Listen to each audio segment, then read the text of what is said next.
We have to do the intro. So what's the intro? What is it? This is now the intro. Hi. Welcome to the first episode of I'm Not Comfortable With This. The podcast where we talk about how uncomfortable we are with the concept of doing a podcast. And then broadcast that to millions of strangers. I'm Forrest. And I'm Ben. And I'm not comfortable with this.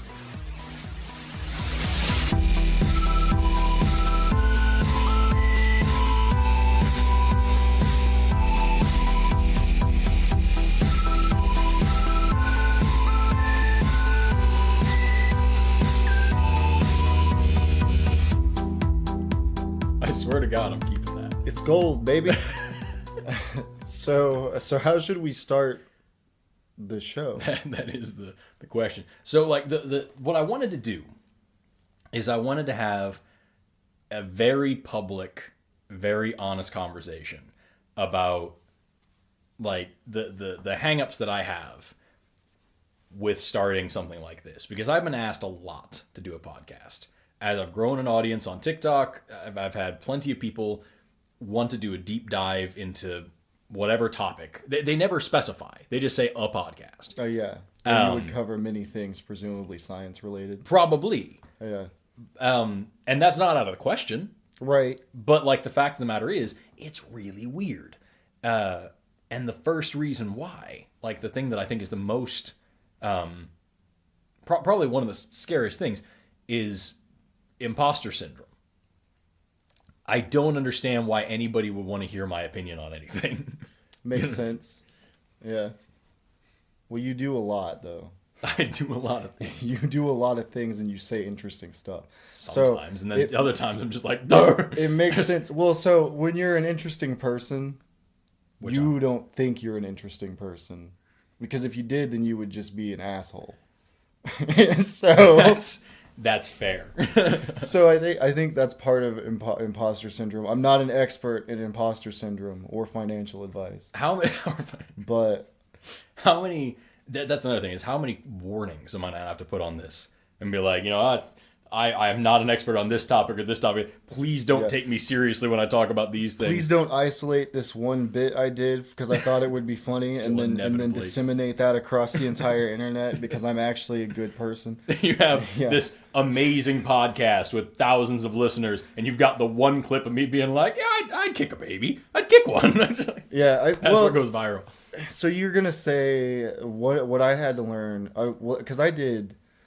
like a little podcast for a year. And I never said anything crazy. Right.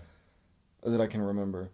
I made some accusations about different people in different administrations, but I never went too far. But I know there were a couple times where I made like a reference or I did like a caricature. And when I did it at the time, it wasn't even like, I was like, it's not this way or that way, but when you listen to it after the fact, it can very easily be taken out of context and make me sound like a horrible person. Right. So like you have to deal with that fear. If you either decide like, okay, I'm never gonna say anything because I might upset someone, or you say, hopefully enough people will give me the benefit of the doubt and see where I'm coming from.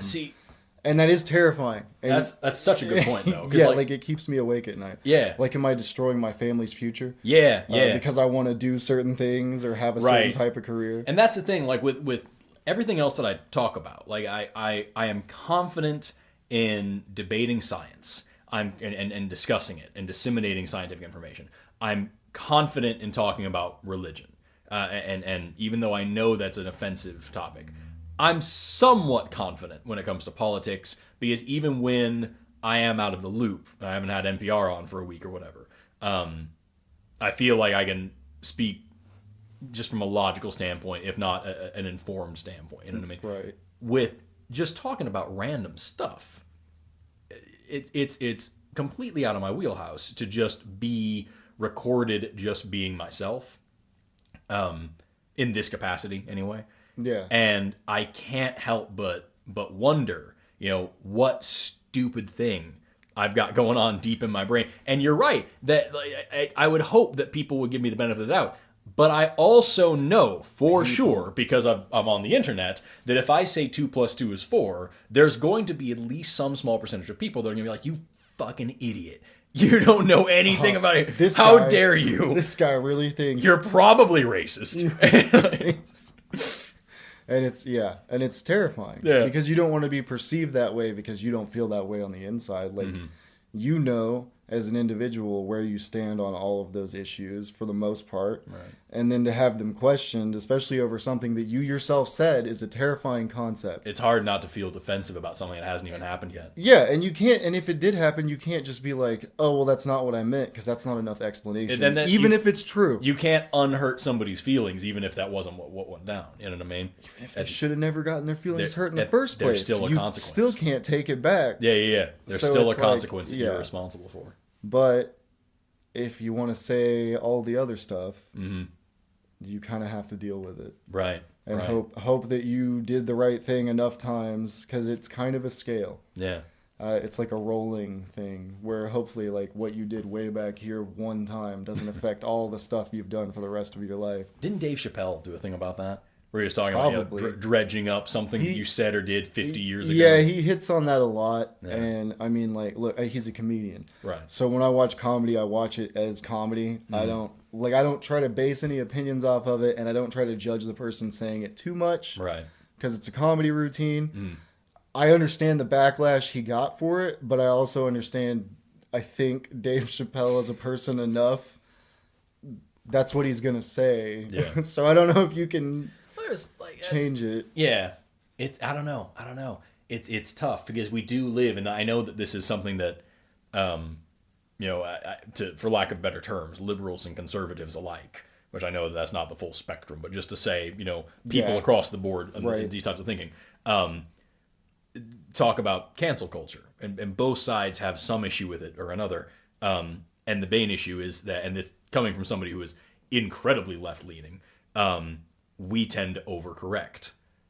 We tend to, if we see a problem, an injustice, we're more likely to go too far in the other direction to try to fix what was there. Like I remember reading a psychology study that had to do with the trolley problem.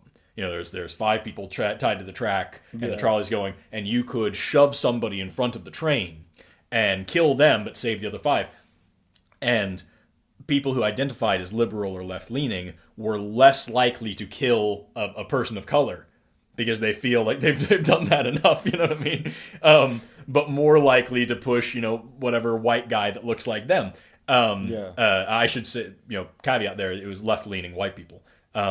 Whereas, if I remember correctly, both conservatives and people of color in general were pretty much even bell curve across the board. There was no real difference, no real standard deviation. That's pretty interesting, though. I've seen, obviously, the trolley meme. Yeah. Like, a lot, with different things put on it that are funny and things like that. But that's pretty interesting that, like, it comes from an actual study. Yeah, well, that's what I'm saying. It's like, people who mean well and are trying to fix things do occasionally go overboard. And I feel like that's gotten better in the last decade.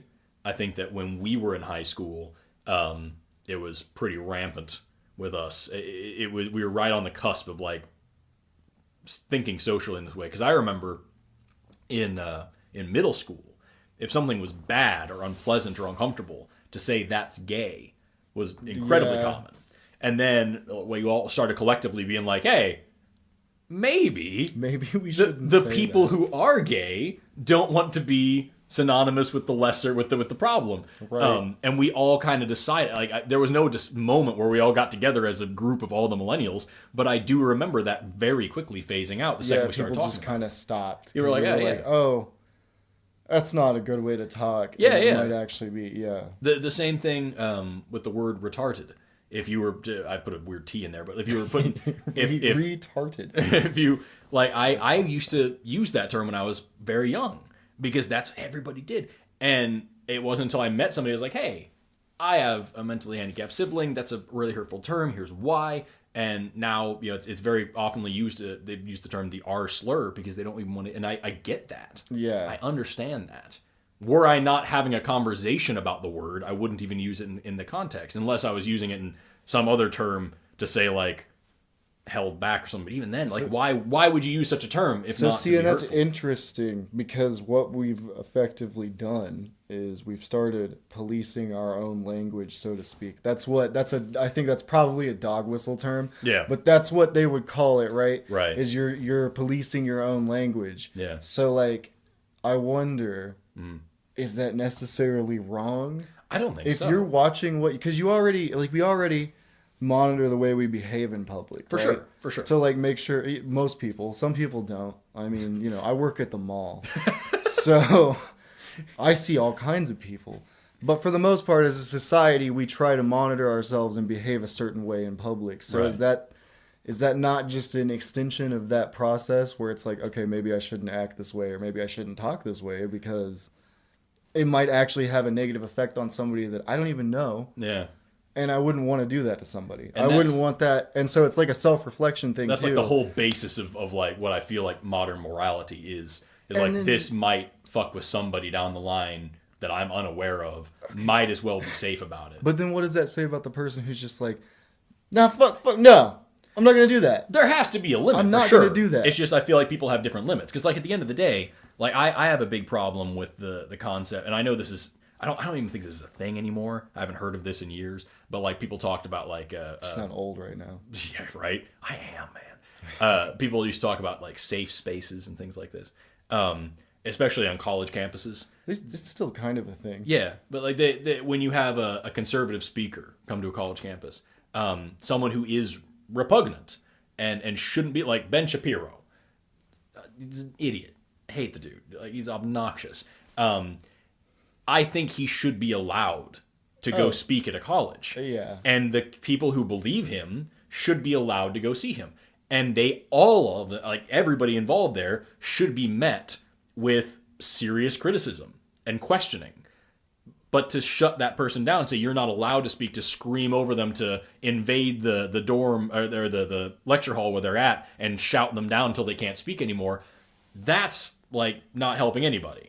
That's now creating more of a problem and making yourself out to be the villain in their eyes. And you're not going to change their mind. And you're not going to you're limiting free speech, which is the whole point of it. Colleges should be more free for terrible ideas, not less free, because like that's where you're supposed to go to grow your brain and to test your own limitations and your own ways of thinking. And when they do that, when they protest a thing like that, all they're really doing is like getting on the next YouTube video. Yeah. For like somebody like Ben Shapiro or To like say, look at Milo these Yiannopoulos, liberals and who's like, look at them prove my point. Yep. Which is and I mean we're not breaking any new ground here. Of course this not. has been talked about a lot. Yeah.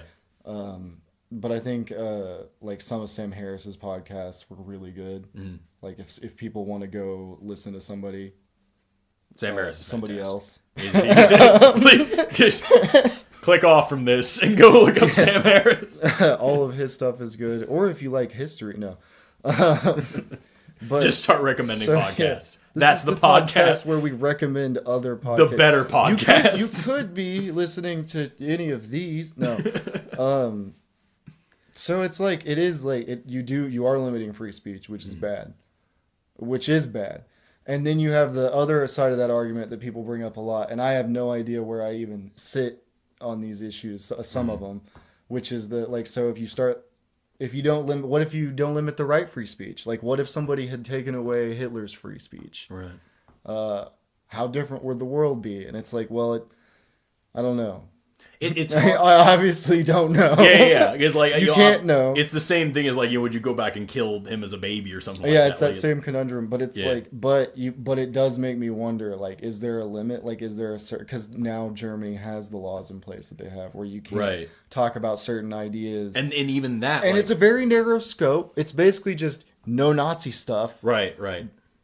But it is a scope. Right. And it is being directed at an idea. And I would never, ever support Nazi ideas or white supremacy. Right. But it's an idea. But I would support your right to go talk about Nazi shit. Maybe. Like that's why I like that's why I'm a member. I sit in the maybe camp because I don't know. Maybe if somebody wants to go talk about Nazi shit, maybe we do need to I don't know. That's the ACLU got in a lot of trouble with this, and that's why I'm a member of it. It's tough. Like they got in trouble a little while ago, the American Civil Liberties Union, for defending a bunch of Nazis who wanted to go have a rally. And people were like, I saw that. Who are you supporting here? Like, what are you doing? And they were like, the Constitution applies to them too. And like, even though what they're saying is deplorable and hideous and evil, they have a right to say it as long as they don't act on it. Me personally, I strongly believe that the best way to deal with a fascist like that is to punch them in their stupid face. I will never do that though. I'm never gonna, because I think that the first person to raise their fist is the one who's run out of ideas. Personally, that's the way I look at violence. And as long as they are only talking about their stuff, I'm not gonna act on my idea of punching them in their stupid face. That's fair. But the second they start to take action on their ideas, I will take action on mine. The second that you're actually going to try to commit some serious ethnic cleansing, I'm going to punch you in your stupid face until you stop. And like that's, I feel, is an appropriate response. Because at that point, ideas aren't cutting it anymore. You're actually hurting people. You know what I mean? Right. And so like I feel like there's a line there where, yes, you should be allowed to talk about whatever you want. Because if all you do is shut somebody down, all you're doing is putting gas in their tank, like you talked about. And I think that everything should be questioned. Even the best ideas should be questioned. You know, why is racism bad? You should be able to have an intelligent argument about that. It shouldn't just be a given. Yeah. You know what I mean? Yeah. The best ideas should be questioned. And if they're good ideas, they'll stand up on their own merit. When you take something like fascism or white supremacy or whatever the case may be, there is no merit to the argument. It falls apart the second you try to have the discussion. And that's why you can say, I don't believe in this because here's the obvious evidence that this is fucking dumb. You know what I mean? Yeah. Like that's, if somebody asked me why, I'm not a white nationalist, it would not come down to because it's wrong as like the whole blanket statement. Of course it's wrong. Right. Obviously. Why is it wrong?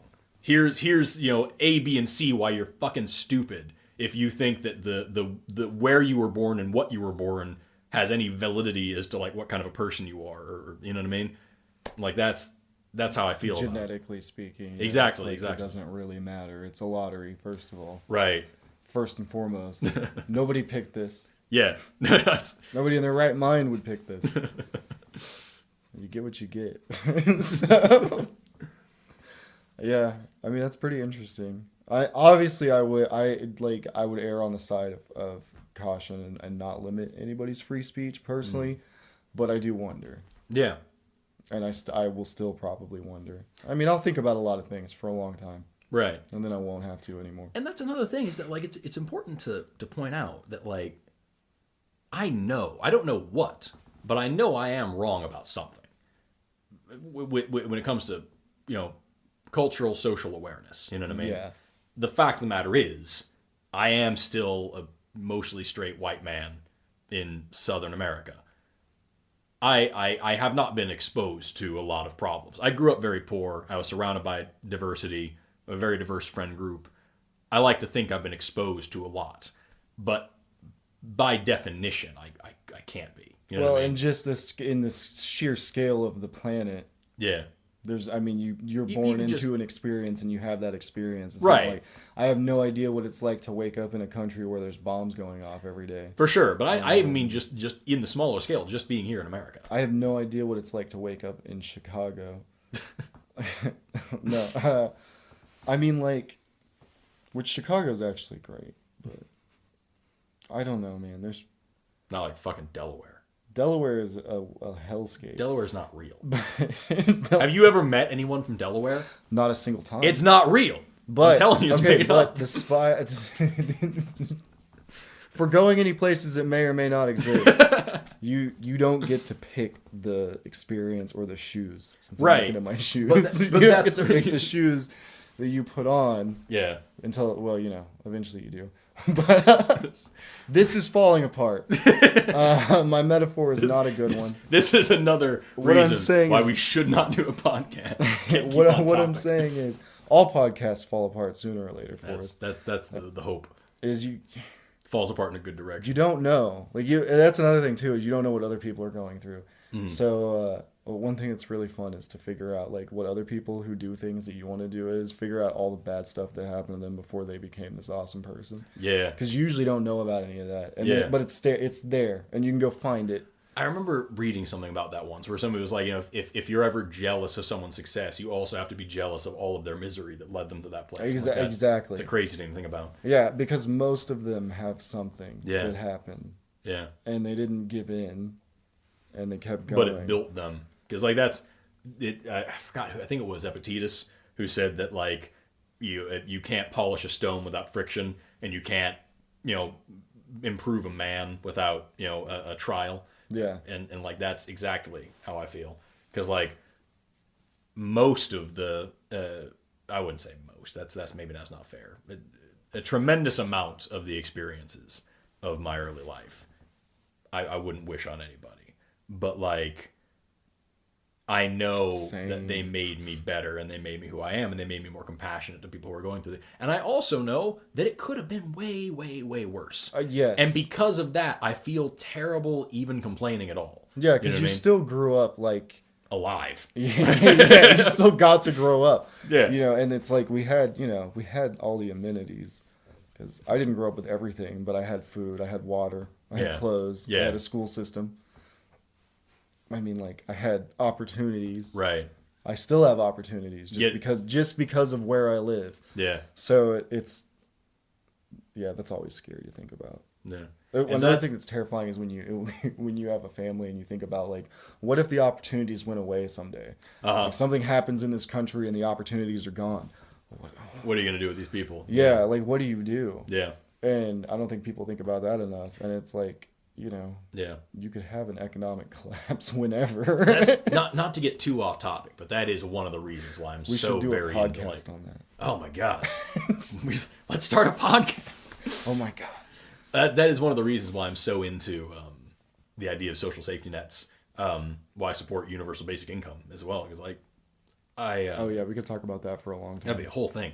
Because like I remember listening to a story on NPR once about workers in oil field, and this one guy had like his fingers cut off in an accident, and the first thing he said was like, "What am I going to do now? How am I going to feed my family?" Not "Holy shit, my hand," just like, Yeah. How am I supposed to work?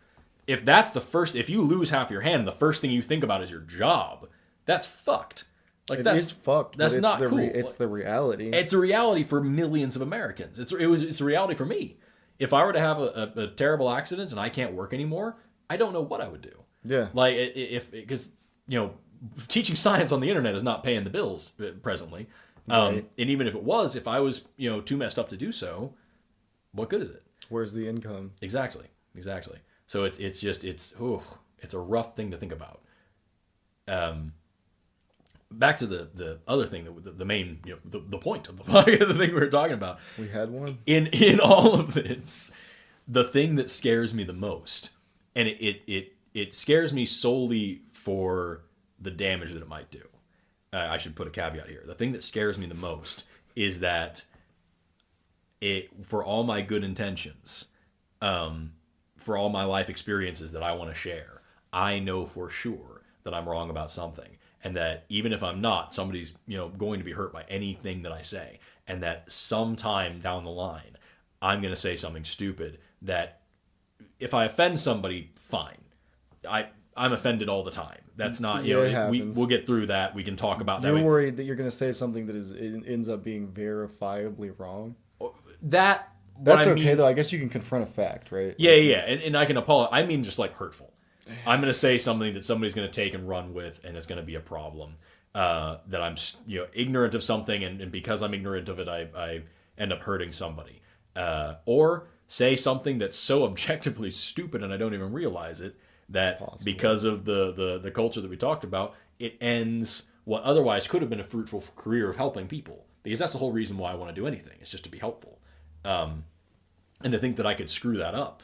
I would think that there's genuine people out there who, if you said something like that, there's enough people who are more concerned with just explaining to you why it was hurtful and teaching you to be better, as opposed to the people who are just going to be like, look at this dumb motherfucker. Right.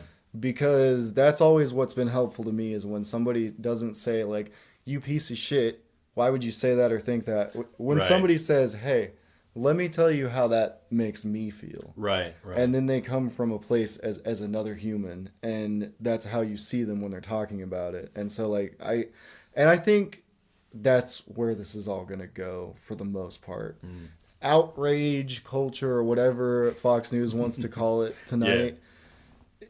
It's not, it's just like anything else on the internet. Like, you know, there was a time when I was like getting kind of concerned about the feminists. And it's just because of what I was watching on YouTube. Right. So I had to go down that rabbit hole. Yeah, because I was like, oh, they're trying to kill free speech. And it's like, well, a handful of them are screaming really loudly, and the rest of them are saying, here's how these issues actually affect people. Right. Here's what we would like to see addressed. And when you listen to those people, you're like, oh. Yeah, no, that makes perfect sense. Oh, that's totally reasonable. Yeah. Yeah, I understand. Yeah, that makes sense to me. I never thought of it that way. Cool. Thank you for shedding light on this. So it's like, that's what it really comes. I think there was a dude who did a TikTok video. I'm getting off on a slight tangent. You're just fine. You can go for it. But he was talking about, I gotta find him, and then we'll put his name somewhere. But he makes content on TikTok, and it's usually just him talking. But one thing he brought up was talking about how we've moved from, like, and I'm probably using the wrong terminology, but the internet, the information age, to like the era of I just lost the word. It's a C word for bringing things to other people. Communication? No. Curating. There we go. Sorry, I'm dumb. So we've gone from the era of information to the era of curation. Okay. Where there's so much internet, so much information. There's just so much internet. It really works. But there's so much information available on the internet that we've left behind the information superhighway, and we've gone to a place where we need people to bring that, to cultivate the information. Right. And bring it to our attention. And that was like a really interesting idea to me. It is true, though, because there's so much just bullshit out there. And I think that switch is going to make it so that people are more willing to say, let's have a discussion about this, not let's railroad this person because they said the thing I don't like. Right. I'm being a little hopeful. I'm being starry-eyed because yes, I have been on the internet. I do know what goes on out there, but I think that's where that age of curation comes in. Yeah. And that was a really cool thing. When he said it, it like really clicked in my head, and I was just like, wow, that's the coolest way to think about what we're living through right now as far as the internet goes and stuff. I was like, that's a really interesting idea. What I'm hoping is that, like, we can come to a point, because this is a big thing, like, as a content creator, is people tend to not, and I'm even seeing it differently as I've continued to grow, is that, like, people fail to realize the limitations of the platform, and they fail to realize, like, that the person making this is a person, they're human, and they're gonna blow. Yeah, okay, I see what you're saying.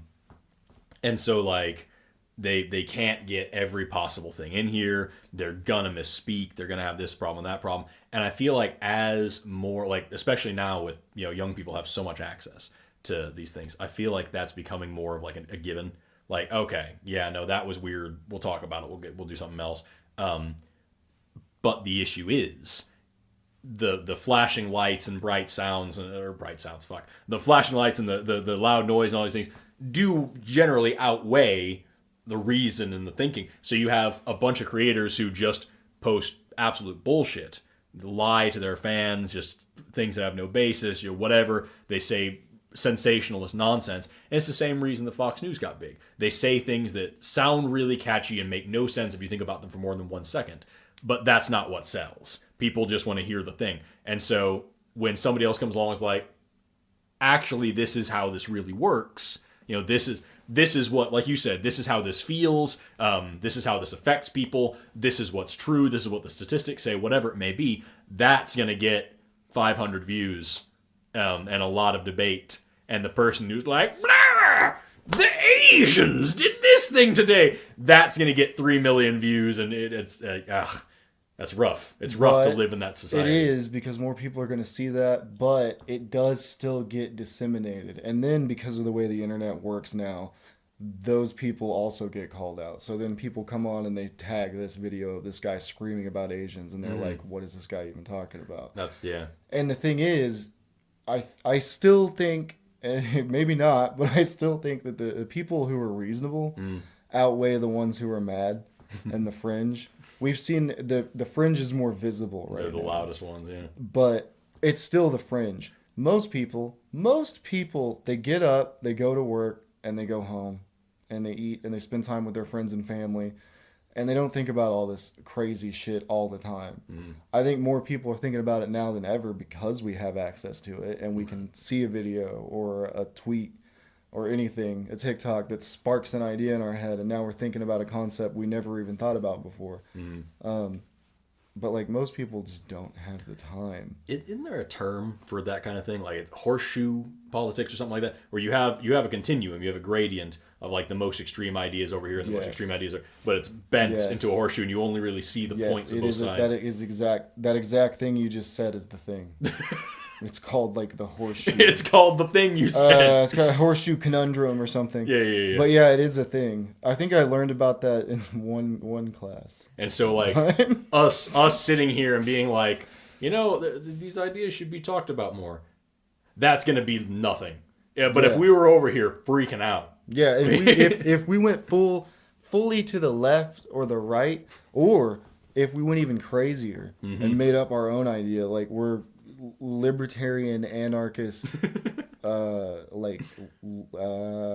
Green Party, Green Tea Party, liberalist anarchist Green Tea Party. That's what it is, the Green Tea Party. And when people ask us what our platform is, we're like, hey, you come here, you'll have a part in writing it. We're making a platform right now. The Green Tea Party are the people who they support the environment because cutting down trees is like abortions. And they'll defend the environment with AR-15s because it's everything. It's the Green Tea Party.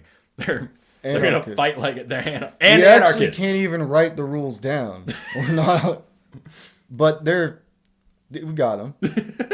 There's rules. It's just kind of like. And that's like one other thing. Every anarchist party has a den mother, and the den mother makes the rules for that anarchist party. So they are, by definition, wolves. Not anarchists. Yeah, and wolves. They're also wolves. I think that's why anarchy falls apart so much, is because like humans are going to naturally create a structure. They can't help it. Right. When you study like in anthropology, you actually have terms for like different levels of structure. Like I think if I remember correctly, a band is like just a leaderless group that kind of just does what they're doing. They're there, and then you have like a tribe. I think is the next one up, where you do have somebody more or less in charge, but they don't have any special social status. They're just kind of calling the shots more or less. And then you have a chiefdom where you actually have like a heredity of like leadership and things like that. And then you go on from there to like an actual state that like has taxing and things like that. So like I guess the point of it is like even anarchy, as beautiful as it sounds, nobody controls anybody. I'm super for that. When you have more than 10 people living in a place, it gets crazy. It gets rough. It's real rough. I do like, and I realize how incredibly idealistic this is.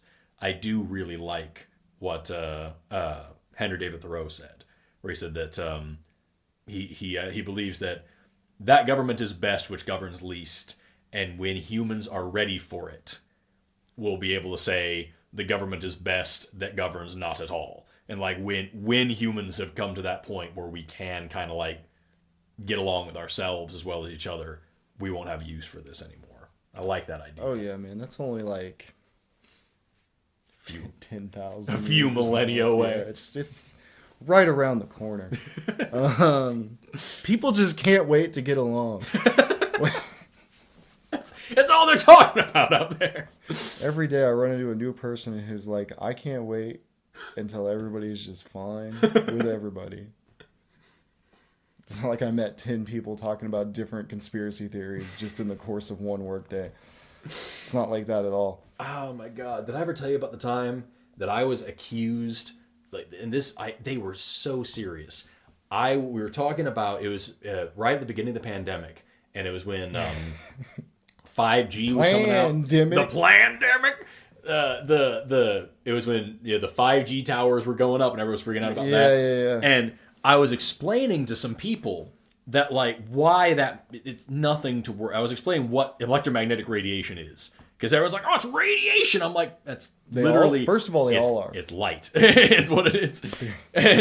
But I was explaining this to people, and this dude accused me with 110% serious of being a robot that was sent by the government to get us all used to science. Used to it. So that we would all abandon religion and get the 5G chips implanted in us and you could take, and that I was and he what got me was that I'm a fucking robot. He really genuinely believed that I was an automaton sent by the US government to teach people science to get them away from God and that's a half truth at best. So I posted when that happened. I posted a thing on Facebook talking about how 5G is not I said it might not be great for people because it is yet another signal in the air, and we don't know always how that does things.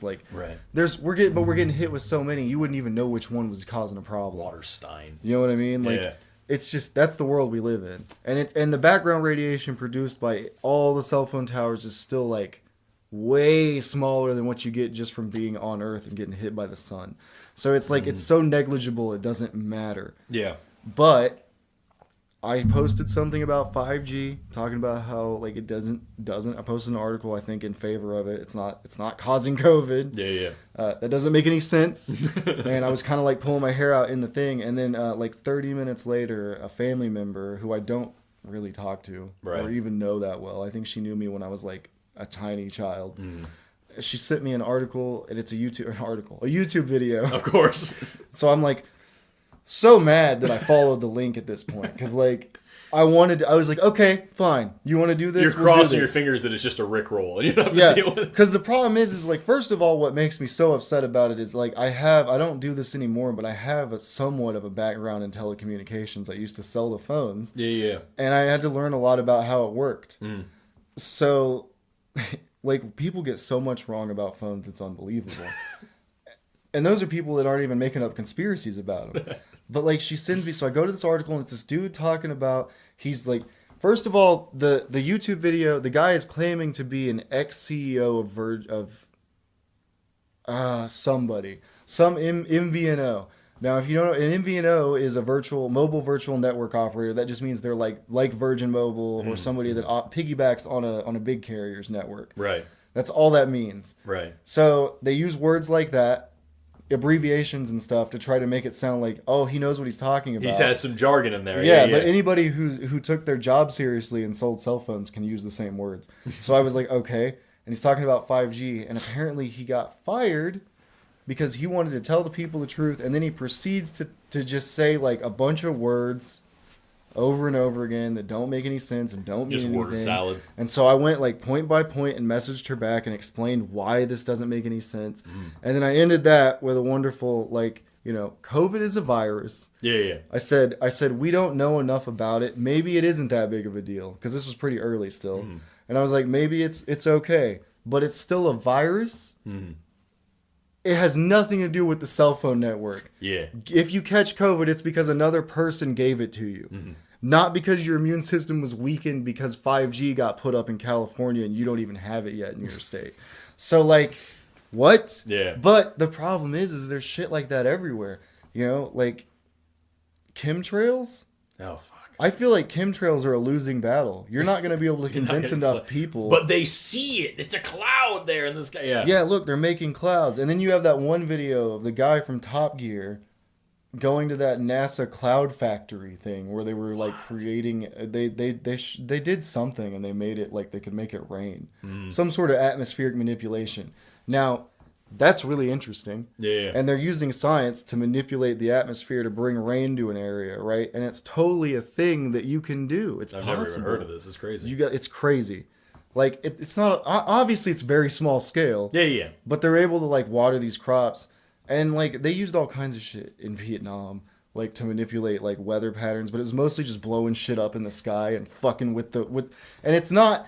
it's not like they actually knew what they were doing. They just figured out that a thing could do this thing, so they started using that.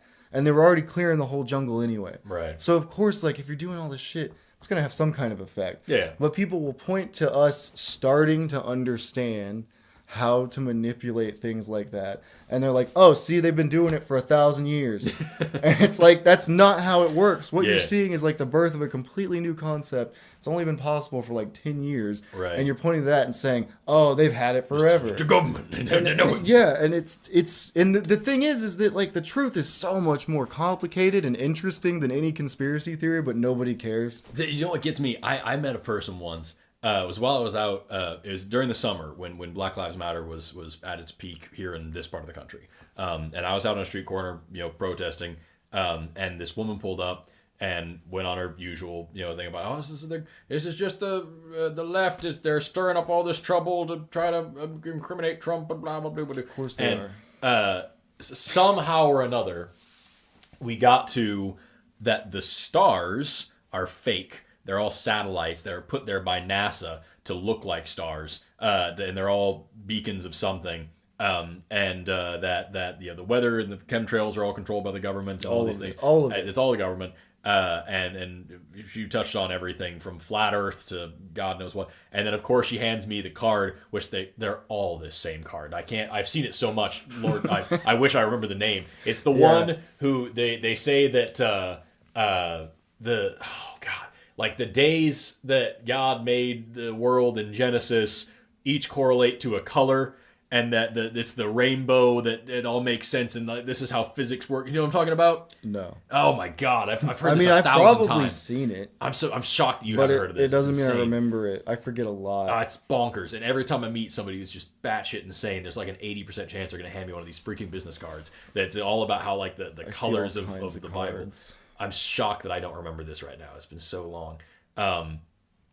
But yeah, like you can't. I once had a conversation with a flat earther who like those don't exist. You'd be shocked, man. No, I wouldn't. I once had a conversation with a person who believed that we lived on a flat disc with the dome over the top, and didn't believe gravity was real. Didn't believe that the speed of light. Didn't believe that we could look at the planets and the stars and all these things. And I explained, like, when you are in an entry-level science course in college, you have to prove these things. You don't just get told these things. Like, I've been in a physics lab. I have tested and proven the speed of light, the speed of sound, gravity. I've done the experiments with my own hands and seen the data with my own eyes and calculated it with my own brain. I can prove this. Yeah, but you're a robot. Right. And he told me that there's no way that I could know that the same physics applies inside the walls of that laboratory as they do outside. The second I leave the door, it's different speed of light, different laws. How? Oh. And I'm like, we can't have a conversation. We cannot. And the problem is when you think that way, like you said, they're going to look at the clouds in the sky and say, aha, that's the thing that I'm talking about. They're going to look at the stars and say, aha, those are the satellites. You can tell, you're looking at them. Yeah. You can tell that I can see the dome if I look at the Earth just right. I can prove because I have this piece of glass I put upside down on a piece of paper and I put some water in it. And see, this is the light. See how I put a light up here? That's the sun. Yeah, exactly. And I'm looking at it and I'm like, okay, so when I look at your experiment that you just made up on YouTube, I see an insane person. Right. But, like, they see the same thing when they look at, like, your experiment. They're like, oh, he's just making that up. Yeah. I can do that. Yeah. I can make... There's another podcast that, like, that's pretty much what I think... Please go watch this one, too. How they think they summed it up. They were like, basically, it's just a guy saying, that ain't nothing. I can do that. I can do that. You watch these YouTube videos with dudes that got, like, a gyroscope, and they say some weird thing after every fact they list. They're like, yeah, I'd like to see that. I'd like NASA to show me that. And that's like, the whole argument? Yeah, and it's like, what? They're like, I'd like to see him get one damn foot on the moon. They've never been to the moon. And then they'll just keep saying over and over again, they're so pissed that they never went to the moon. It's like that video of the dude who ran into, I want to say it was... Man, I want to say it was Buzz Aldrin, but it could have been any of those older guys, and I don't know what I'm talking about. But basically, he went into an astronaut who had landed on the moon, met him in a coffee shop, and he was giving him stickers, And then the guy all of a sudden goes in on him about how the moon landing was fake. And so whoever the astronaut was like, you get out of my face. That was Buzz before Aldrin. I punch know. you." Yeah. He did hit that guy. He did? Yeah. No, there was. I don't know if it was the same guy, but there was a dude that was following Buzz Aldrin around, calling him a liar and a fraud and a coward and a fake. And Buzz Aldrin knocked his ass out. Perhaps this was the start of that encounter because might have he been. went out on the street and said, "I just got some NASA stickers, started asking some questions," and he freaked out. And I'm like, well, what would you do if you were like accosted by some like weird looking dude? And he was like, "Hey, you work for NASA?" And you were like, "Yeah, here's some cool stickers. Here's some stuff and then that I'm very proud of." He starts freaking out saying that what you did wasn't real. Yeah. And like, I mean, it's very possible. Either that or, Buzz Aldrin's covering something up. But I mean, like, I just don't think, it seems like such a dumb thing to lie about still to this day. Yeah. Like, I understand originally people were saying like, oh, they did it because they wanted to beat Russia to the moon. And it's like, well, you could have come clean by that, but because by now, because it's pretty obvious Russia's not going to the moon anytime soon. I think eventually they'll get there. I think eventually we'll all be up there. Well, we'll hold hands and it'll be great. And that's the thing, though, is that, like that's another one of those things that like it's not just hearsay. Like there's enough evidence that you can check today. Yeah, like, they left the reflectors up there. You can fucking look at the reflectors today and go look at there's evidence. Hologram. That's shit. Though. I forgot that the moon is a hologram. Yeah, and that's not even an original concept that I came up with. That people believe that. Yeah. People will tell you that it's. I've heard two stories. One is that we project the hologram. The other one I've heard is that it's being projected by Russian scientists, and they started projecting the moon to the atmosphere before or sometime during the Cold War, and I'm just like so.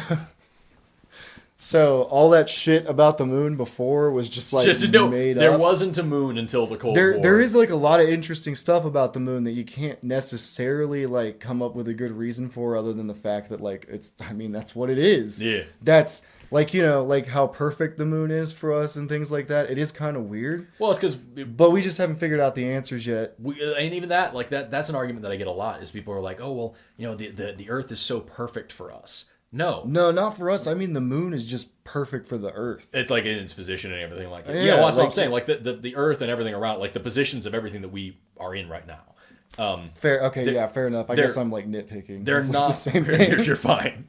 They're not perfect for us. We're perfect for it. We evolved under these conditions. Were the conditions different, we would have evolved differently, and it still would have been perfect for us, quote, quote. You know what I mean? Yeah, because we evolved to survive. Exactly. Evolved to survive in that environment. You're putting the cart before the horse. It's like when people say, that's fair. The green is the most pleasing color to the eye. And it's that way and that's why everything's green, is because it's so nice for us to look at. That's why all the grass and everything. No. The grass is this way, and so we got used to looking at it. Like that's like people think that we're special. That makes a lot of sense. We're just super duper not special. Well, I'm under no illusions that we're special. So many people are. We're not special. We also are special. In the sense that, like, it's amazing that you get to be alive. Right. But that's not really, so is, like, a piece of mold. Yeah. They get to be alive as well. That's something that, like, I remember in college I studied parasitology for a semester. So it's these generally speaking microorganisms that, and I specialize in animal parasitology. So it's these creatures that are oftentimes smaller than a blood cell that can fuck you up in ways that would like keep you up at night, like just to think about. Horrible. But they're alive, and you think about these things, and they have a life cycle. They have a niche. They have a whole way of living that they've evolved for, especially perfectly. Who are you to say that their life is any less important or any less special than yours, even? You know what I mean? One of my favorite parasites. I'm pretty cool. Yeah, but have you heard of Leishmania brasiliensis? Have I told you about it? No, I'm gonna be honest. I have no idea what that is. I'm gonna tell you this, and then tell our listeners. I'm gonna also, because I realize now what I've done here is we've diverted to my comfort zone, or our comfort zone collectively, of talking about crazy people in science. This is what we do on a daily.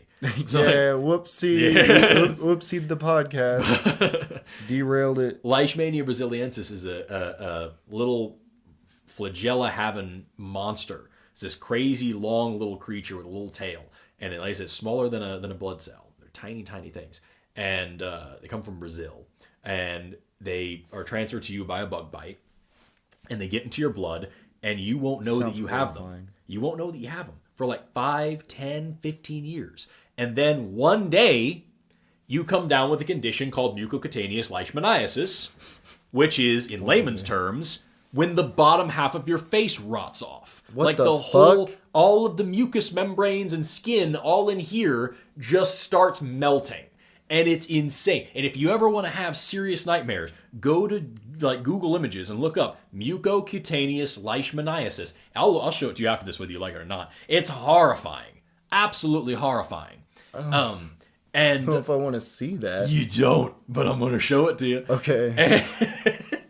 And it's bizarre. But that thing, it's alive just like you're alive. It has a way of living just like you do. It doesn't have a mind or personality or feelings, but it absolutely has a right to live, if anything does. Does it have to go to work? Yeah, at melting your face. It's got a job to do, Holmes. Oh, but it's crazy how it works, yo. It's absolutely crazy. I don't want my face melted. Nobody does. Very few people do. There's somebody for everything. I like that. It's a fetish somewhere. I like that you corrected what you said too. Generally speaking, most people wouldn't want their faces melted. There's a Rule 34 for leishmaniasis. Oh. There's a lot of people being mean on the internet right now and like posting like memes where they'll be like, "Oh, did you look up this thing, Rule 34, to find the true story?" And it's like, no, don't do that. The 34th rule of the government or something like. Dude, yeah.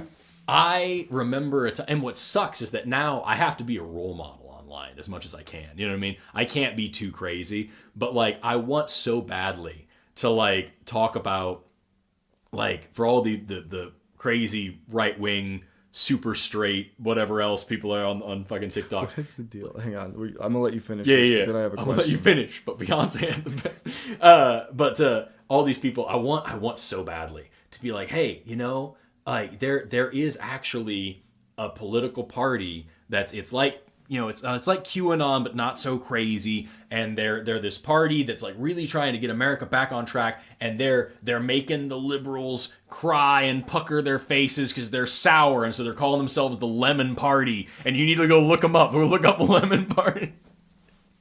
I want to do shit like that again, and I can't because I have to be a role model. Trying to be responsible. I have to be a good person for the youths that watch me online. Okay, so like. Tell me your thing that you were saying. That's fair. I think you should be a role model. It's good. Good on you. Good on you. Is super straight not just a joke? It's what it is. It's because I thought it was a joke. It's people who think they're being clever. And like, here's the thing. Like, I wanted to make a video about this, but I didn't because I didn't want to placate. I didn't want to play into this at all. I didn't want to feed the troll because that's I feel like this generation doesn't get that. You can't feed the troll. You have to just let it die. You don't give them the attention. But while we're here, like, and I realize my audience is going to be very exclusive to this, so I doubt very seriously that this is going to hit anybody that would actually, like, fall into that crazy-ass category. But if it does... But if it does, just while we're here... send us messages and hate mail online. Honest criticism. Like, genuine question here, okay? If you are attracted to someone of the opposite sex, you would call that straight. Say exclusively, you know what I mean? Okay. If you're exclusively attracted to the opposite sex, you would call that straight. That would make sense.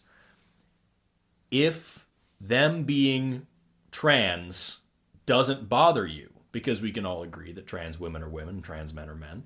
If them being trans doesn't bother you, you just like them because they're of the opposite sex.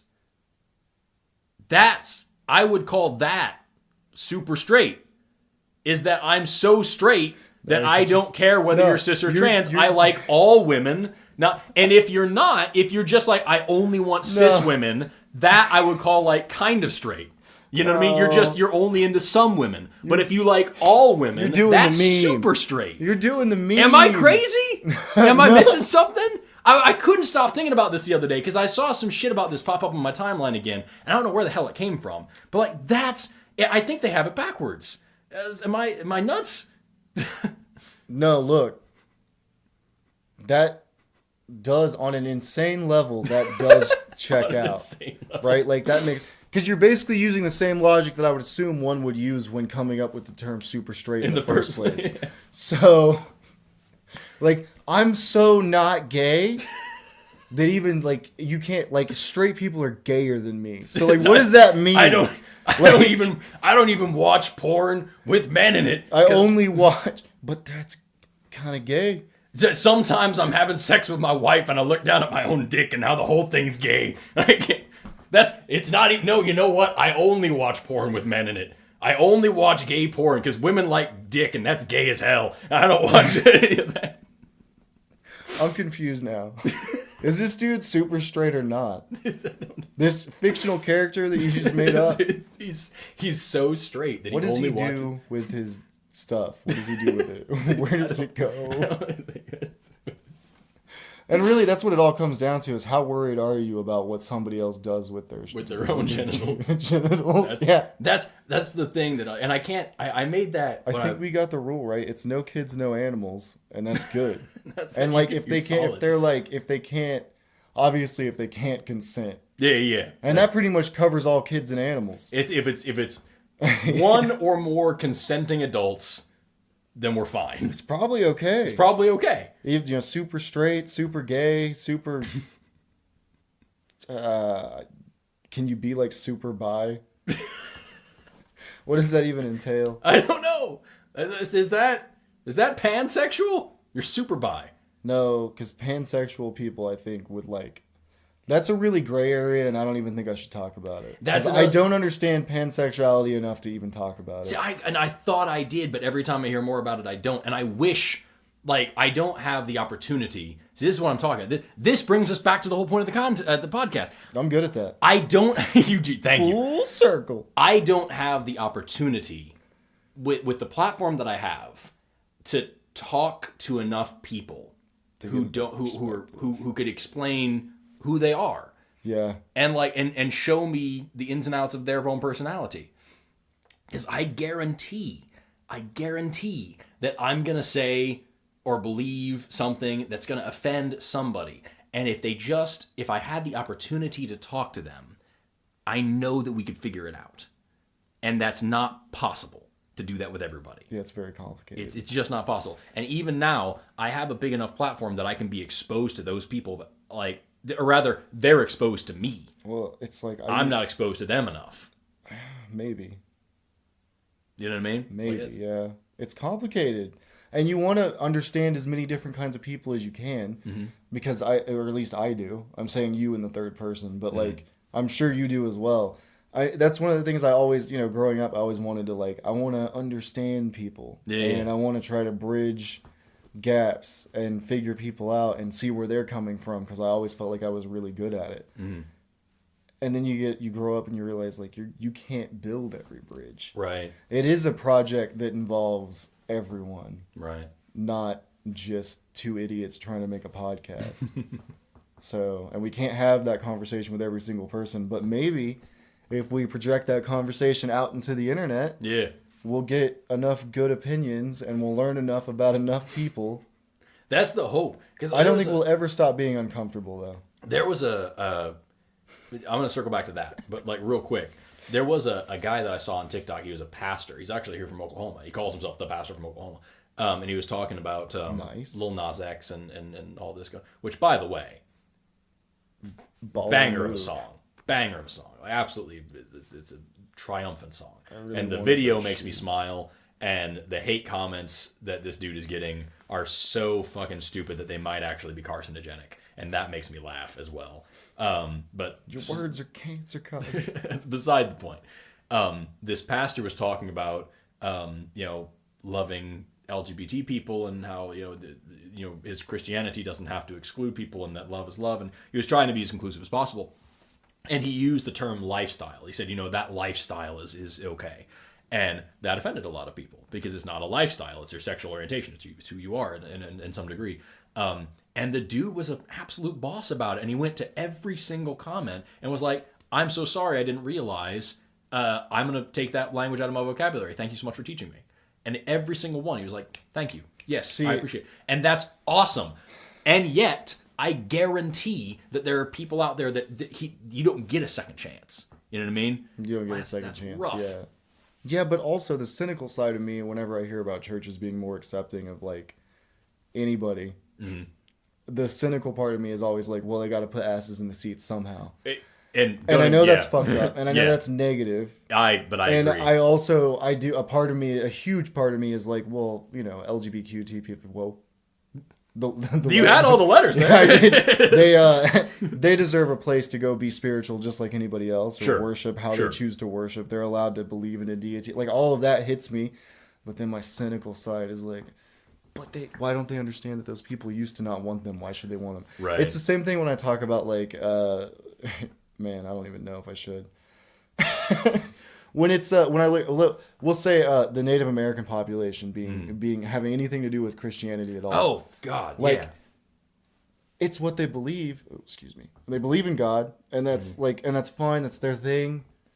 But there's always going to be a part of me that's like, yeah, but you only believe that because of what, you know, happened in the past, what was taken from you. I feel the exact same way about it. And it doesn't make their original spirituality any more correct to me. Right. But the fact that they don't really get to choose, I feel the exact same way about bothers the me. African American community. I feel the exact same way about African Americans who are Christian, because that group, African Americans and Native Americans, are huge, overwhelmingly Christian, and it's because we made their culture illegal and literally tortured them until they were Christian.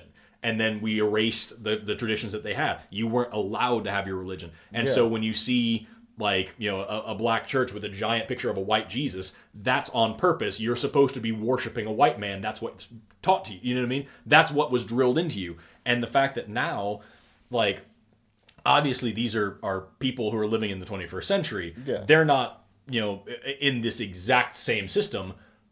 But also, this system is still there, and it's still doing the same job. You know what I mean? Yeah. And I have a huge... And there's plenty of people in both of those communities we just brought up that realize that. Yeah, yeah. And they're, for the most part, reasonable. They're like, hey, look, this is, you know... They try to educate their own communities about it. Mm-hmm. But that's only going to go so far. It's kind of one of those things where when you've done the same thing for so long as a people... It almost doesn't matter how much evidence, just like with most Christians, like a lot of them you can say, like you can show them evidence after evidence, and they're still going to be like, well, but this is what I believe. Right. And it's really hard for them to separate from that identity. And I don't even know if it's right to push for that separation. Well, because the religion has changed, in all fairness. Yeah. But you can't escape the fact took the teeth out of it. Well, right. That's what I'm saying. You can't escape. Enough, yeah. You can't escape the fact that when this colonialism was going on, when slavery was going on, these people read the same book. They read the same Bible. And you can, like, the Bible teaches you how to keep slaves. It teaches you that slaves must obey. Jesus said, slaves obey your masters. There was a guy just recently, I think it was in Georgia. I don't remember. It was a school was being renamed from Robert E. Lee School. Oh, okay. Yeah. And the parents actually went up and cited that quote. They said, well, Robert E. Lee believed in slavery and the Bible believes in slavery, and they're all about it. And that's today. And like, this is what you're teaching your kids? It's madness to me. And that's a whole other podcast. Like, that's a whole other thing. Oh, yeah. It's like, for those of the Forrest listeners and Ben weigh in. Is slavery wrong? No. That'd be a controversial episode.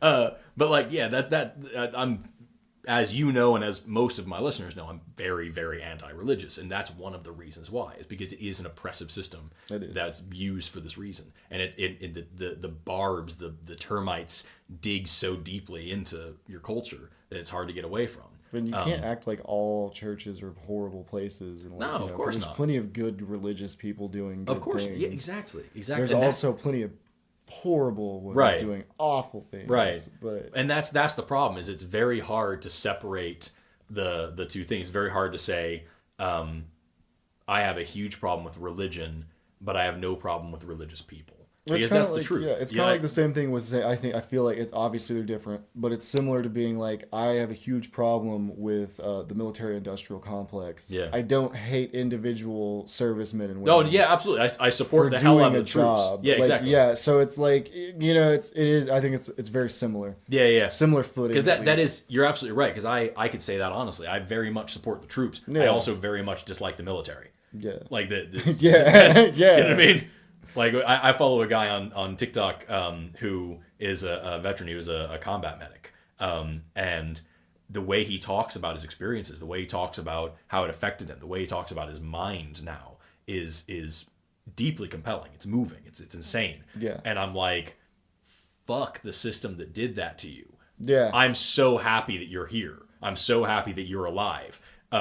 You are a goddamn hero. Fuck the people who did that to you. You know what I mean? Like, you're amazing.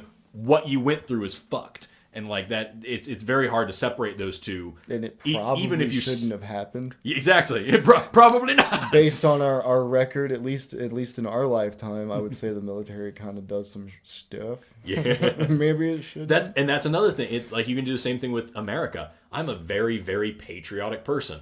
I want to make this country awesome. I do not like this country. And some people would say that the fact that you even use the words "I do not like this country," it negates everything that I would ever say. You couldn't possibly be a patriot because you don't blindly follow the cloth. Yeah, because they mix up patriotism and nationalism like so many people do. Yeah, which I can understand. I get that. Like, I was also taught to do that as a child, but something happened and I diverged paths. I don't know what. I remember when I was in like 9th grade and I stopped saying the pledge, and like the hate that I got from classmates, from teachers, from whoever. I didn't really get any from the classmates, but the teachers would always try to get on to me. Yeah.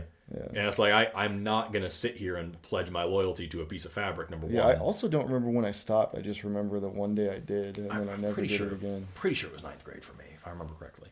But like, oh shit, I'm going to kick things. But like, kick things. I also, like, I don't know. It's just, it's weird because like, I want to make this place better for everybody. I want to make an America that everybody can believe in. I am not going to sit here and praise the country that's responsible for MK Ultra and Tuskegee experiments and Wounded Knee and internment, and like I'm sorry. It's ironic too because all the people who would blindly support so many things, and then they'll also list those same things that you just mentioned as reasons to not trust the government, but then they'll also be like, they'll be like thin blue line. Oh my God. Or like support the troops, which is fair. Those are fair opinions. When somebody says they support the police, I don't immediately go, oh, there's a piece of shit. Right. I just assume this is somebody who supports our first responders.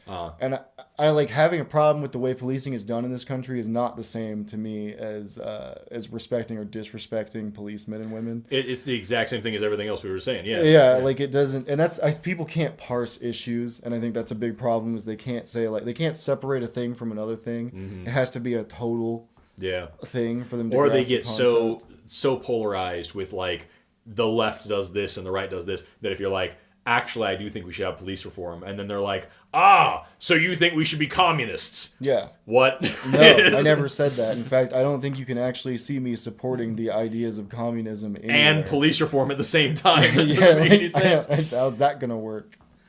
Yeah. Oh, that's rough. So it's and that's the thing. Maybe the whole problem with discourse in this country is just a failure to identify nuance. Right? Like it's all or nothing with both sides. And also the independent party tries to get in there sometimes. Yeah. And the libertarians, and they're also extreme about weird shit. And so like it's rough. Very complicated. It's real weird, man. And you touched on one thing, and I think this is what really all this comes down to when you talk about nuance and you talk about cycling back to everything that we've talked about so far. Excuse me. You talk about nuance, and you talk about the possibility of offending people, and you talk about being wrong, and you talk about all these different things that we've covered. You said something that was very poignant, and it was a throwaway thing that we said, was you said you don't think that we're ever going to not be uncomfortable. I kind of hope that's the case. Because if we ever get too comfortable, I feel like that's where not just you say stupid things, but you're cool with it. And you're like, yeah, that was probably dumb. I'm not going to address it. I'm not going to grow. I'm not going to get... But if you're constantly at least a little bit uncomfortable and at least a little bit willing to say, I'm probably wrong about this. This is the best I have, though.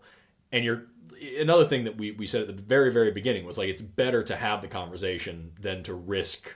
And risk being offensive than to not have the conversation and risk not helping. You know what I mean? Yeah. That I feel like that's a step forward. I feel like that's a path in the right direction.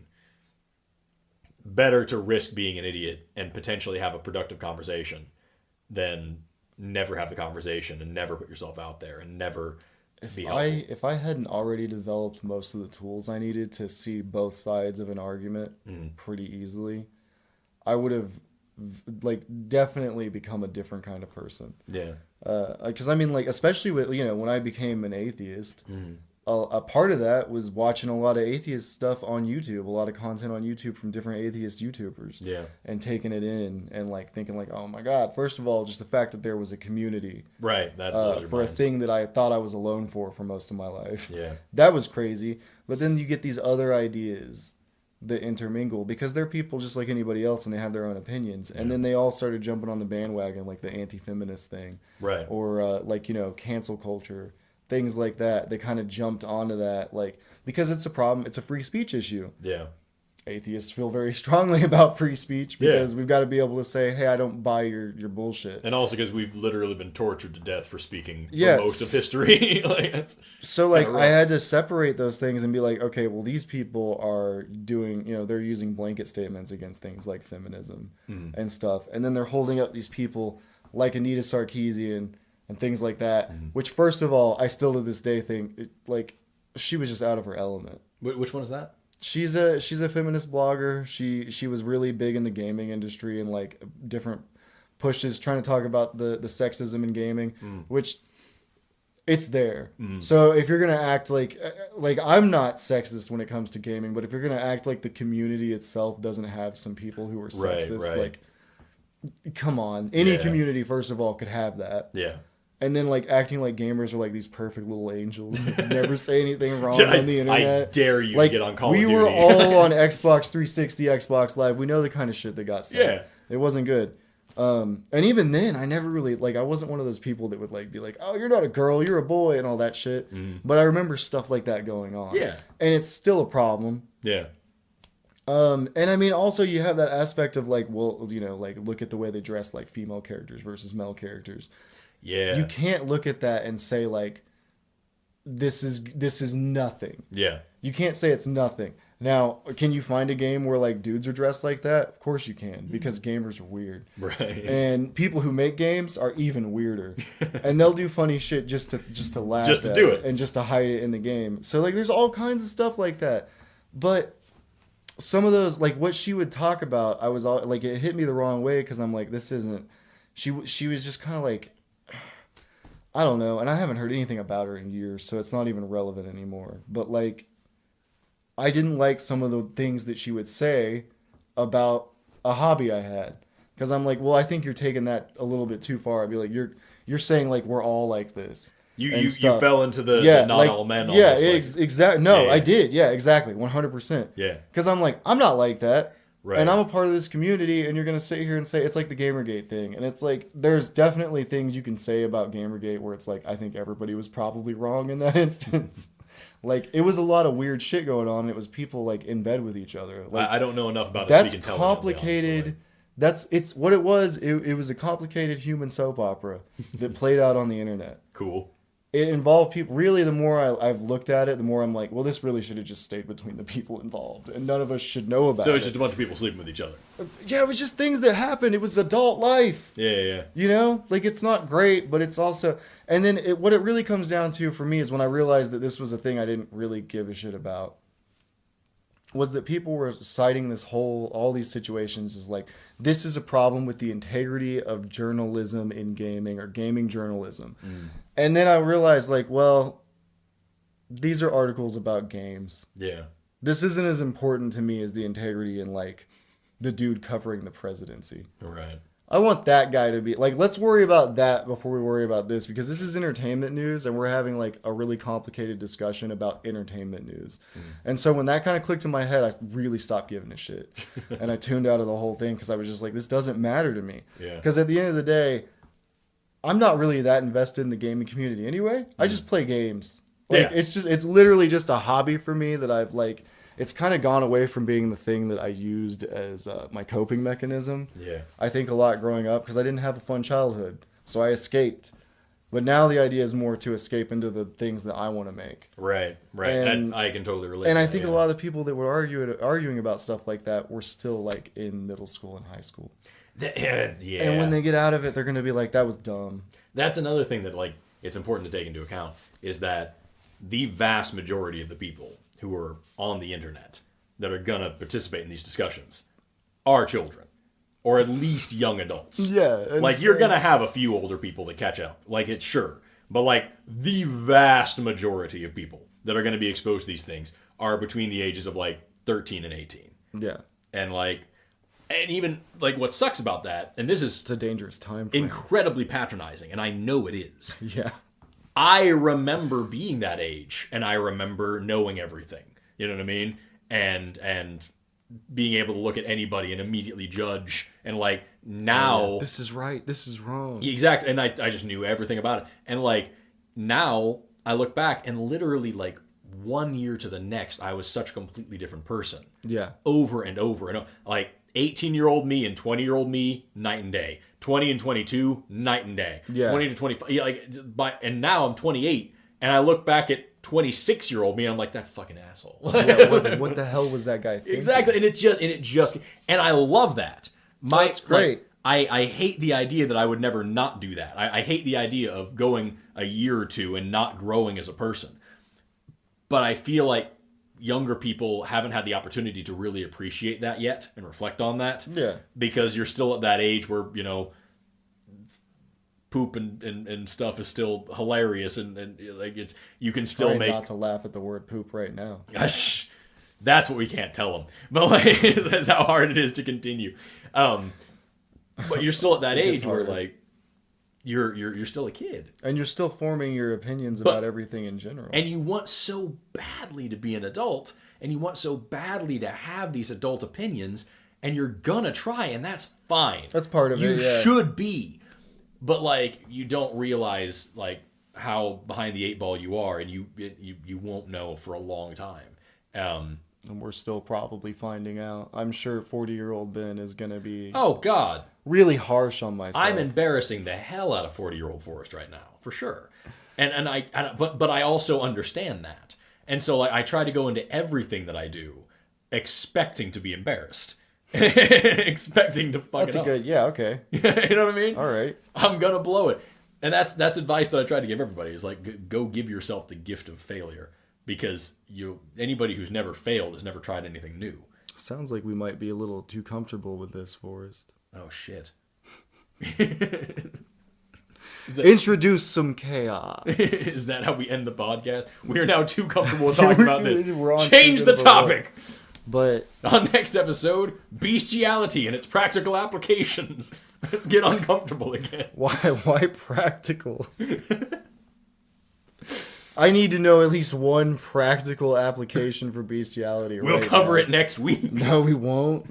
No, we won't. We'll have a whole 7 days to come up with one practical application, and we'll write down 10 and realize we can't use any of them. We can't talk about this on the internet. We can't do that.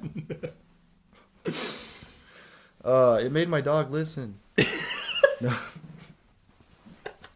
No. Oh my god. So we covered a lot today. We did. I think it was a good talk. We covered why, like, cancel culture is a tough issue. We covered. You try again? No. We covered why it's very likely that we're going to offend somebody. And we're sorry. We are genuinely sorry if we say something that hurts somebody. But that's part of the learning and growing experience. We covered the fact that we can't possibly know everything about everybody. And stupid. Because we're, at the end of the day, and this is not even a funny thing, we're fucking dumb. It is funny. It is funny, but that's not the point. But it's not funny. It's that we're just dumb as all hell. Yeah. Because we're just one dude. Well, we only have our own experience. Which is really what anybody reasonable has explained to me, like privilege, right? Yeah. They explain it as you haven't had the experience of another person. Right, and really when you say that to me, that makes perfect sense. Yeah. Right? Just like nobody can say what it was like to be me. Yeah. Nobody knows except for me. And the way human minds work, half the time I can't say what it was like to be me. Because my brain thinks it's protecting itself by not understanding itself. So isn't psychology fun? Isn't that fun? A little thing your brain does, keep you in the simulation, right? But like, it is. It's like, so I think part of understanding yourself might actually be accepting that you don't know the hell you're doing. That too, but it might be learning from hurting someone else. Yeah. As fucked up and shitty as that is. That might be part of the growing process. That might be making that mistake. Because you learn more from mistakes than you do from success, for sure. And if somebody can just tell you how you made them feel, maybe you won't do it again. Because if you really care about other people, you don't want to make anybody feel like shit. Right. But even then, like, what sucks about it, and this we'll wrap up after this. I'm great at derailing the conversation. No, it's fine. I can extend the podcast into the indefinite future. That's why I asked you to do this with me, because not only are you a hilarious person to me, but also like we can get weird. Oh yeah, baby. But the thing that like the shit of it is, what we have to ask of everybody listening is the same thing that they would ask of us is patience, is patience and understanding, or like they're trying, and that is to me the biggest ask in history, especially when you're talking about, because the people that I would be afraid of offending are like historically marginalized and oppressed groups. Those are the people that, because I don't want to add to that. Yeah. And like, just take, for example, in this, you could make this argument for LGBT, for different races, for whatever, but just speaking on race, and you're Syrian, you've probably experienced a good deal of what I'm talking about. I'm not Syrian. I'm half Syrian. Right. The other half is all kinds of Caucasian. All kinds of Caucasian. It's mostly German and French, from what I understand. It's like salt and pepper if it was just salt. And then one was like saying, I can say that. I have 50% enough. I have just enough to say that. But like pick.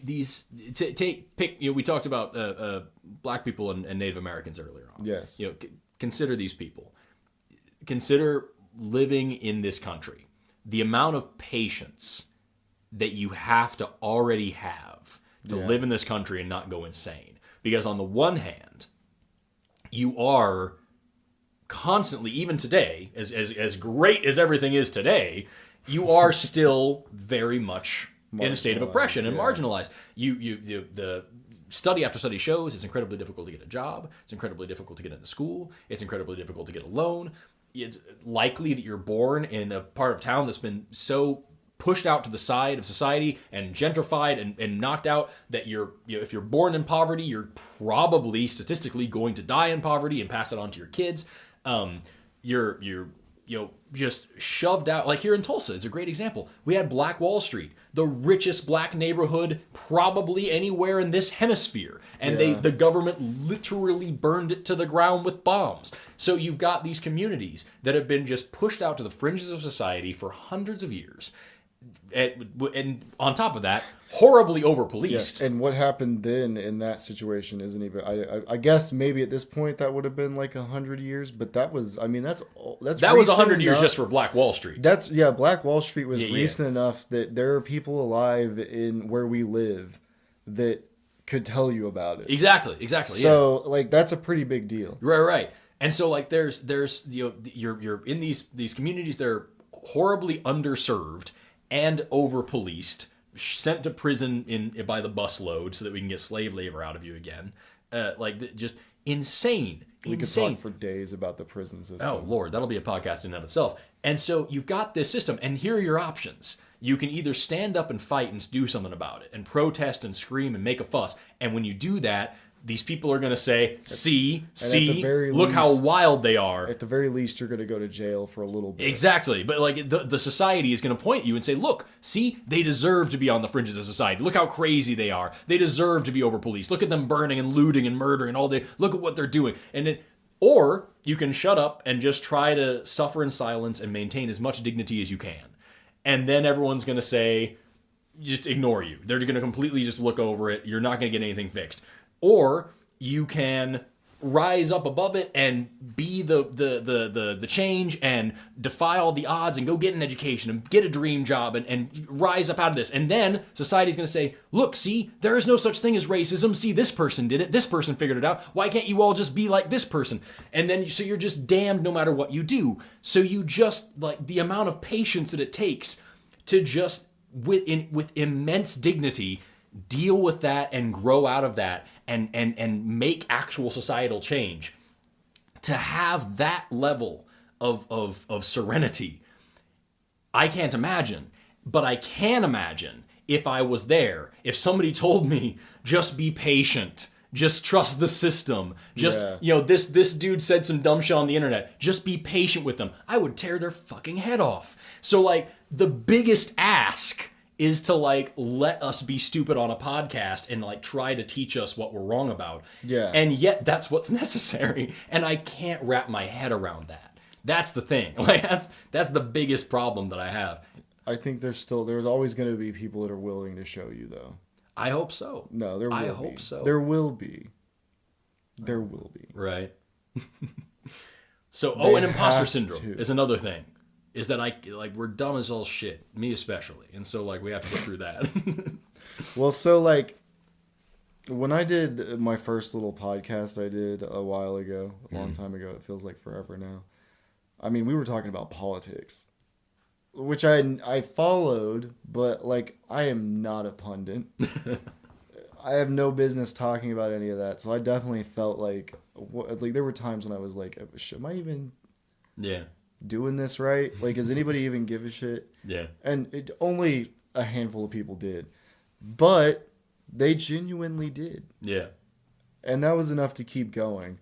And then I eventually couldn't do it anymore because of work and things like that. And we're eventually hoping to do work on another project, but it's probably not going to be political because I cannot cover politics every week anymore. That was impossible. It drains your soul. You know? Yeah, well, and we had the benefit of trying to do that. We started that idea right before the 2016 elections. Yeah. Too.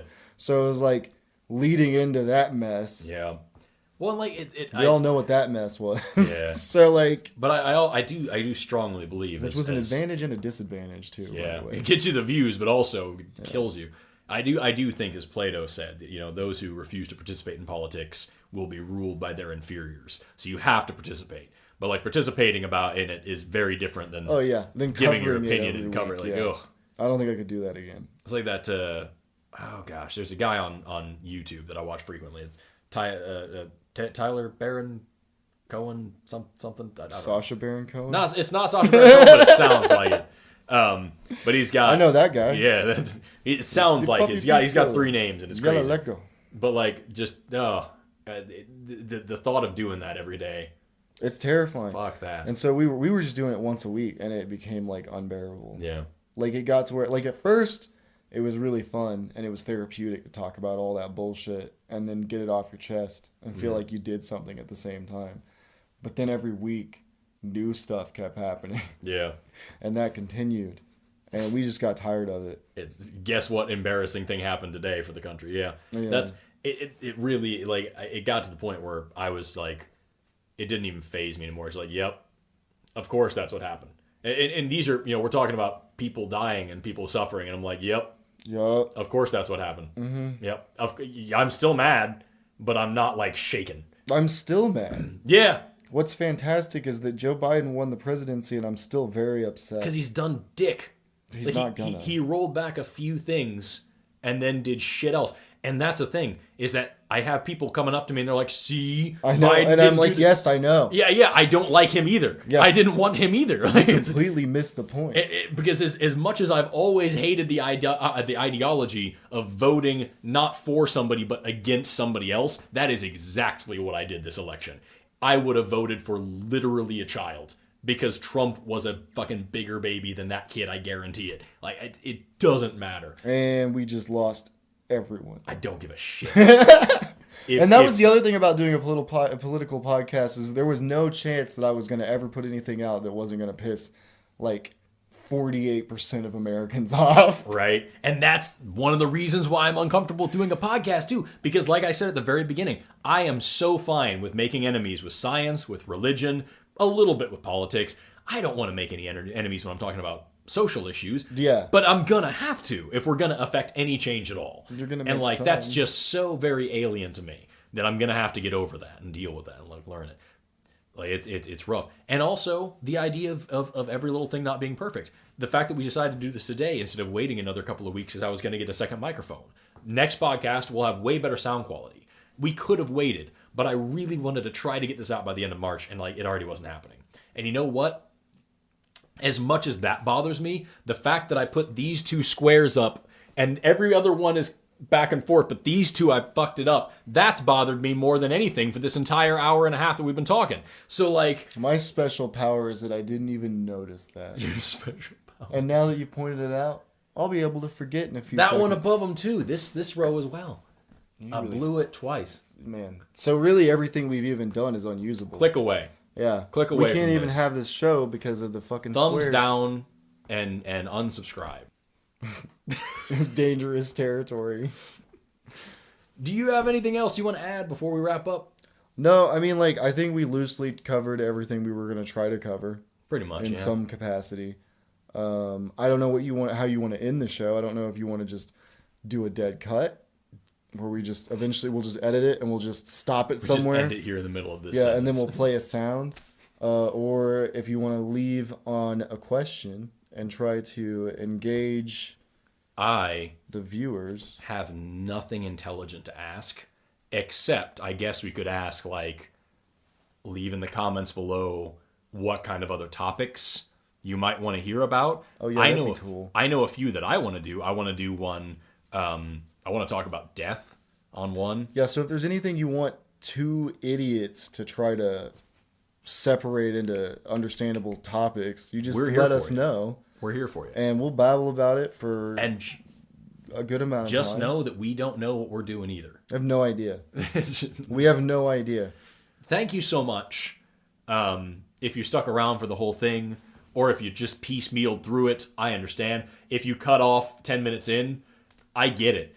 If you watch it on 2x speed, we'll sound really energetic. But if you slow it down to 1.5 speed, we'll sound like we're drunk. And maybe we'll do an episode where we're drunk someday too. And that'll be great. We'll do one episode stoned. Speed it up, we'll sound normal. And one episode drunk. And one episode on crack. Thanks so much for watching. Have a great sweep the crack under the rug. Rest of your day. Thank you so much. I'm Forrest. And that's Ben. I'm Ben. Yeah. And this has been the first episode of I'm Not Comfortable With This. I'm sorry. Goodbye.